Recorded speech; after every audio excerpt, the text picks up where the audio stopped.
राम राम मंडळी, आज संपन्न झालं बहुव्य आणि दिव्य असं जंगी बैलगाडा शर्यतीचं ओपनचं मैदान. ज्या मैदानाला हिंद केसरी असा मान आणि सन्मान आहे ना, आज खऱ्या अर्थानं अशा शांत आणि संयमी माणसाला यश मिळालं ते म्हणजे नितीन आबा शेवाळे.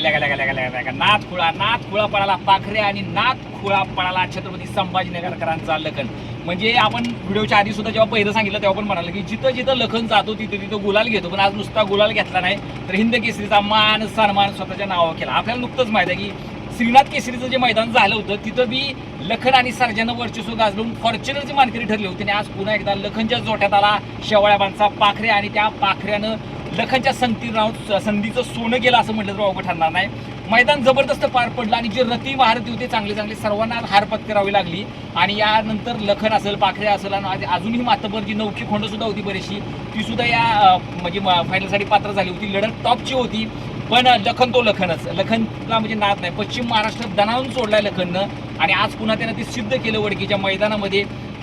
लखन आणि पाखऱ्या गटाला असेल, सेमीला असेल आणि फायनलला सुद्धा जबरदस्त गाडी पळाली आणि आज खऱ्या अर्थानं हिंद केसरीचा मान सन्मान शेवाळ्याबांच्या नशिबी होता तो त्यांनी मिळवला आणि खऱ्या अर्थानं कौतुक करावं वाटतं लखनचं आणि पाखऱ्याचं. त्यासोबत जेवढ्याही गाड्या हिंद केसरी मैदानाच्या गुलालाच्या मानकरी ठरल्या त्यांचं सुद्धा अभिनंदन.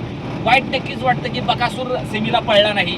असं म्हटलं जातं की महाराजला दुखापत झाली होती, त्याच्या जोडीला जो पहिला होता घरचा साज महाराज त्याला दुखापत झाली होती, त्यामुळे तो बकासूर पळला नाही सेमीफायनलला, त्यामुळे फायनलचा तर विषयच नव्हता.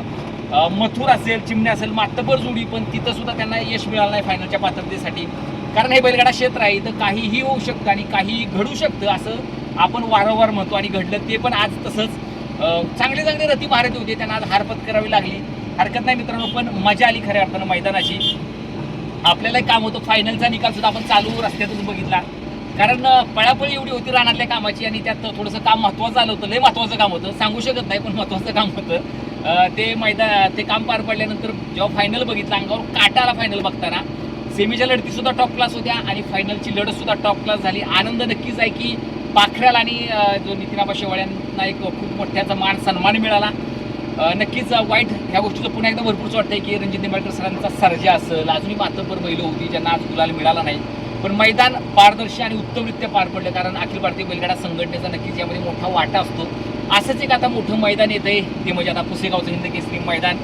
ज्या मैदानाला खऱ्या अर्थानं हिंद केसरीचा मान सन्मान असतो ते मैदान सुद्धा आता नक्कीच येते. त्यामुळे नक्कीच जे मातबर रती महारथी या मैदानामध्ये हार पत्करावं लागली असली त्यांना येणाऱ्या मैदानामध्ये पुन्हा एकदा चांगल्या पद्धतीने पडून गुलाल मिळावा असं नक्कीच वाटते.